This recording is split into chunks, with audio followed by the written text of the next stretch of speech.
Let's talk gels.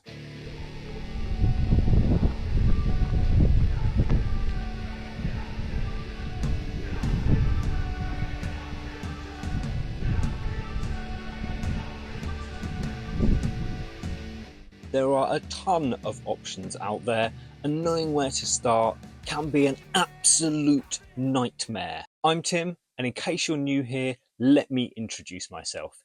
In 2011, I broke my back and was told I would never walk again. But I did, and now I am learning how to run. But I am still a beginner, and learning how to fuel my runs has proved to be a massive challenge. Although not as much of a challenge as learning to walk after a spinal injury.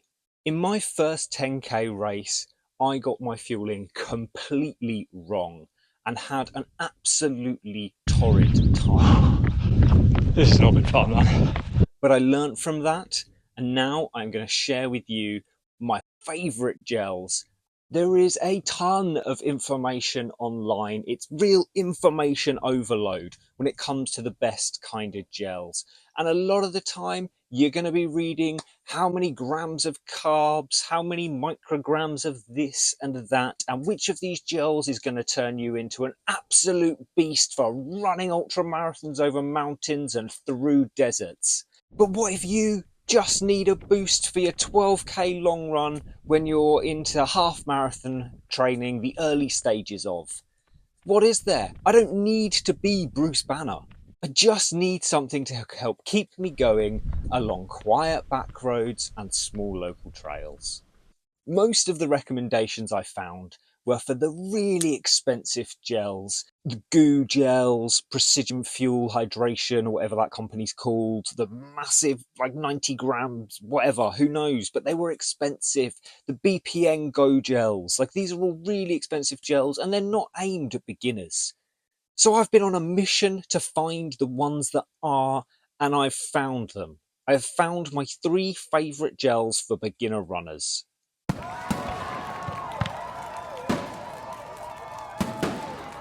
First up, we have the Science in Sport. What is it? Isotonic energy. The world's first isotonic energy gel, as they say. I like these. And I like these a lot because they're relatively cheap. They are very easy to find. They're available in most supermarkets in the UK, as well as online all over the show. They give a good energy boost and they come in a caffeinated and non-caffeinated version. Sometimes you need the caffeine. Sometimes you don't want it. This way, you can take whichever. Why am I ranting about caffeine? Who knows? All of these gels come in caffeinated and non-caffeinated versions. And they are very kind to the stomach, which is vitally important, especially for someone like me, for the reasons I have revealed in a previous video, which you can see up here somewhere. There, probably. We'll put it there. Now, as with all these things, there will be some cons to these gels. So here are the things I don't like about the Science in Sport gel. The flavour does take some getting used to. It's strange. This is supposed to be an orange flavour, and it's got a hint of orange, but it's not particularly sweet. In fact, the sweetness is so subtle it's almost savoury, which does mean it's very good on the stomach. But if you've got a sweet tooth, it's a bit weird. It also has a strange consistency. It's almost lumpy. The first one I wondered whether it had gone off, but no, it was well within date, and I assume anyway. It'd be funny now if I look at it and it's not. No, it's well within date. It's okay. That's August 2026. We're safe until then. So it's well within date, and it turns out the internet told me they've just got a strange lumpy consistency. So yeah, that took some getting used to, but I don't hate it now. I didn't like it to start with, but I don't hate it now. And they do kind of tend to leave a strange texture in the mouth, which I've still not really wrapped my head around why it does that, but it doesn't really matter because the thing I like most about these is their availability. They are available everywhere, and that's pretty key. You don't have to go online or to some specialist shop. You can pop down Tesco's, you can get them there. Excellent. My second favourite gel for beginners has to be the High Five Sports Nutrition Gel. particularly the orange flavour, which I do really like. Now, these are the cheapest gels I managed to find. If you bulk buy, they came in close to £1 a gel, which it still adds up over a long training block, but is by far the cheapest I could get hold of. They are very, very sweet, which I really like. I have quite the sweet tooth, but I suspect if you don't have a sweet tooth, then it could get a bit much quite quickly on the palate. And they give a very good boost, as you'd expect. In fact, all of the gels I'm going to talk about give a very good boost, and it's very kind on the stomach. Interestingly, it's got a very liquidy texture, so very, very different to the Science and Sport gel. It's much, much more like a drink than a gel, but that means it's super quick and easy to get down. The downsides of this one are that it's a bit smaller than other gels, which means, I mean, you can carry more, I suppose is good, but at just 40 grams total compared to the 60 grams of the Science and Sport gel, or the 70 grams of the gel I will come on to in a minute, there is a bit less of it there. Otherwise, honestly, considering the price and the sweet hit that it gives me, which I really like, I have no other problems with this gel. This is my second favourite, just based on the price alone. Even if it tasted gross, for the price, it would be my second favourite. But it does taste great. So a solid number 2. And then we come on to my favourite gel I have tried so far.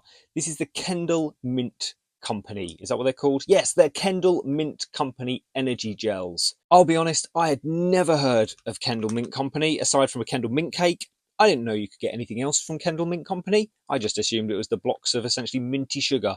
But it turns out they are trying to, I don't know, bring Kendal Mint Cake into the modern world. I'd never heard of them. My girlfriend bought me a sample box of these, and I've absolutely fallen in love with them. They have the amazing minty kick that you would expect from anything claiming to be Kendal Mint. So this one is this is a pure mint flavour, but they do other flavours. They do raspberry flavours and other fruity flavours, but all with this delicious minty kick afterwards, which feels so nice on the mouth. They have a really nice texture as well. Definitely a gel, much thicker and more gel-like than the High Five, and much smoother and more pleasant mouthfeel than the Science in Sport. They're a good size at 70 grams per serving, which comes with, it doesn't matter how many grams of carbs it comes with, because this is for beginners, and an energy gel has got enough carbs to get us beginners through without diving down this high carb fueling route that really makes very little sense to any normal people that aren't these elite ultra athletes. And it does come in the caffeinated and non-caffeinated version, as do the other gels. And this one actually specifically is a caffeinated one. It's my last caffeinated gel, which I am currently saving for my first attempt at the half marathon distance, which I do have planned in the next few weeks. But I'm keeping this specifically for that because I'm going to need a little boost to get me through that. Now, there are some cons with this one, as with the other gels. Firstly, the mint flavour takes some getting used to. And if you don't like mint, you're not going to like this. I like it, but you can feel the mint on your stomach, which was strange the first time, and it was a little unnerving. I have had no problems with it at all, though. So that feeling, it's just a little cool feeling around the stomach as the mint hits. But it was unnerving, and I did get a bit panicky after the first one, but it turned out there was no issues at all. That cool feeling was quite nice. It lasted just a few minutes, and then it went away, and I completely forgot about it. And I've taken plenty of these since, and it does the same thing every time. I suppose maybe if you've got some real sensitivity to mint, it might be a problem. But let's face it, if you've got sensitivity to mint, you're probably not going to be trying a minty gel anyway. And there is also the matter of price. These are more expensive than the other gels, and they are certainly not available in supermarkets. You do have to get them online or in specialty stores, and you do have to pay delivery. At least I had to pay delivery up here. I don't know, maybe for mainland UK you wouldn't have to pay delivery, but I don't know. But yeah, they are a bit more pricey, so they're not a gel I'm going to be using all the time, at least not in this form, because I discovered that if you buy them like this, in a 10 serving pouch. Well, that was annoying. That was me discovering that my microphone died just as I was getting onto the good bit of the video at the end there. So we're going to try and go do this last bit without a microphone. We're going to try again. We're going to see how it goes. It's confusing now though because the camera's all wrong. I feel all weird. I'm sitting in a strange place, but I'm going to do my best to continue this video as it was supposed to be. So, as I was saying, the Kendal Mint Company gels are a little bit pricey compared to the other gels we've spoken about. But if you get them like this, in this massive serving bag, then it gets cheaper, brings them much more in line with the price of the Science in Sport gels, although still not quite as cheap as the High Five gels. How do you take this one, I hear you say?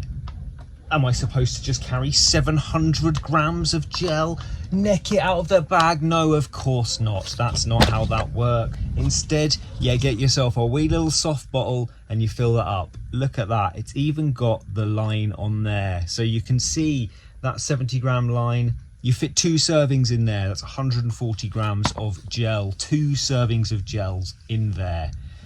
Excellent. I really like it. I do really like it. These are definitely my favourite, and this way it creates less waste, so that's excellent too. That's a really important part of it for me, because it means that you don't have to continuously be checking your pockets and making sure that the little tabs off the end of your gels haven't gone flying away in the wind, so it saves on the risk of littering. And if you're littering your little tabs anyway, then shame on you. So there we have it, my 3 favourite gels for beginner runners. Now I have been experimenting with odd solid foods and things. I think as my distances increase in this training and as I start to run further, wow, my hair looks terrible throughout this entire video, I can only apologise. But as I keep my training going, gels aren't going to be enough. Gels aren't going to be good enough for my stomach all the time. So I have been trying out solid foods and more liquid calories as well, but I've not spent enough time using those to genuinely recommend my favourites and talk about my favourites. Really, I haven't found a solid that works for me yet.